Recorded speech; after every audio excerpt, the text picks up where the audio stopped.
E hoje é dia de quarta jurídica, comigo aqui já o advogado especialista em direito eleitoral, Ted Anderson. Muito boa noite. Saudações, Daniela. É legítimo então, Ted, essa cobrança dos prefeitos? Até que ponto eles têm razão nessas reclamações? Cobrar é legítimo, claro, é o detentor de mandato executivo, ele pode sim reclamar, pode espernear, pode cobrar. Efetivamente, houve a diminuição do FPM, ainda vai diminuir mais ainda, mas houve por motivos técnicos. Por quê? Primeiro, aqui no Nordeste, em conta da diminuição do crescimento do censo populacional. Também a gente tem que lembrar que a base do cálculo que forma, Daniela, esse caixa que forma o FPM, ele é IPI, imposto de renda, é o grosso. Então, houve a diminuição, isenções do governo federal na compra de carro e etc., diminuição do imposto de renda e também da industrialização no país. Então, efetivamente, haveria diminuição. É natural que todo ano, nesse período, haja uma pequena diminuição do FPM. Esse ano aconteceu mais porque, efetivamente, o Brasil não cresceu e o imposto de renda, efetivamente, também houve várias isenções. Então, por isso, seria natural acontecer, ainda vai piorar um pouco mais. Ted, a gente nunca tinha visto algo parecido. Prefeitos em greve.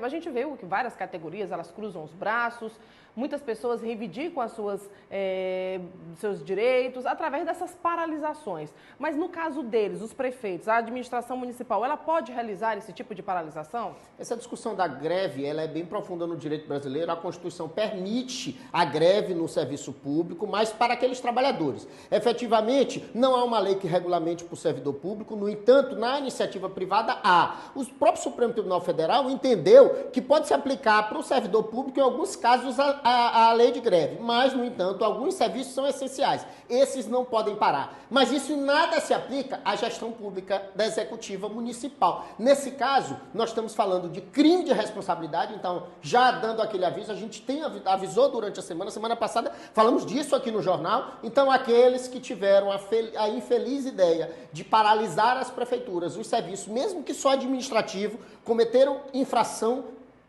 incidente na lei, no decreto que trata da matéria de crime de responsabilidade, cometeram um crime de responsabilidade, sim, devem ser julgados pela prefeitura e devem ter seus mandatos cassados. Até aqueles que fizeram assim, paralisamos, mas mantivemos aí os serviços essenciais. Então, como eles usaram, ponto facultativo hoje? Não há motivo para ponto facultativo. Se o motivo foi esse, a paralisação pessoal, por motivo pessoal ou político, efetivamente não incide, não afasta então essa incidência. Os serviços essenciais não poderiam parar de forma alguma, porque há uma proibição legal para isso, não pode parar, e os serviços administrativos ainda assim ocasionam problema para a população, ainda assim é quebra de decoro, ainda assim há o retardamento administrativo da máquina pública. Nesse caso, por isso, taxativamente, a lei de crime de responsabilidade fala sobre isso, Daniela, e o que deve acontecer é o procedimento administrativo. As câmaras municipais devem se movimentar no sentido de começar o procedimento de afastamento de impeachment, e há condenações grandes com relação a isso, afastamento, exercício de cargo público por 5 anos e também as responsabilidades. Isso nós estamos falando apenas na seara político-administrativa. Então, nesse caso, tem a possibilidade de impeachment?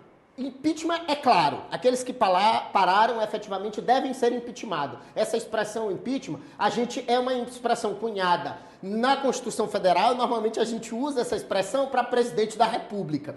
Também pode usar a semelhança, mas na verdade o que se aplica aqui é a lei de responsabilidade. Essa lei de responsabilidade faz o afastamento deles. A gente pode chamar, de uma certa forma, assim, vulgarmente, de impeachment. Então, sim, impeachment, mas não é só isso. Aqueles danos ocasionados poderão incidir ações civis públicas e, possivelmente, ao caso concreto, alguma responsabilidade até mais gravosa. Então, nesse caso, a população que se sentiu prejudicada, viu aí a sua cidade paralisada, nem que sejam os serviços essenciais em funcionamento, eles mantiveram os serviços essenciais, mas eles tiveram a paralisação, aderiram a essa paralisação. A população pode, então, de alguma forma, então, recorrer à justiça? Deve começar um procedimento. Aqueles que se sentiram afetados e o Ministério Público deve entrar com ações coletivas, ações populares à população, ação civil pública, Ministério Público e órgãos que têm essa competência. Mas qualquer cidadão e qualquer um dos vereadores também podem ingressar na Câmara Municipal. Nesse caso, há incidências específicas lá de crime de responsabilidade, que a gente chama lá na lei de infrações políticos administrativas.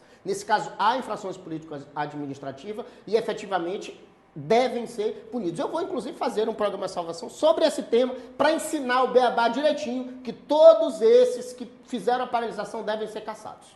Hoje tem podcast. Hoje tem podcast. O tema tem nada a ver com esse assunto. A gente vai discutir outra coisa. Nós vamos falar da questão do futebol, essa crise, fraude no futebol e etc. Com a apresentadora aqui do Jogo Aberto, Érica Palha e seu esposo, comentarista, seu esposo. Que bacana. Vamos fazer uma discussão. 8 horas da noite. 20 horas em ponto agora na plataforma do YouTube, no canal do programa Saudações. Tá certo, então, Ted, muito obrigada, Eu viu? que Uma boa agradeço. noite.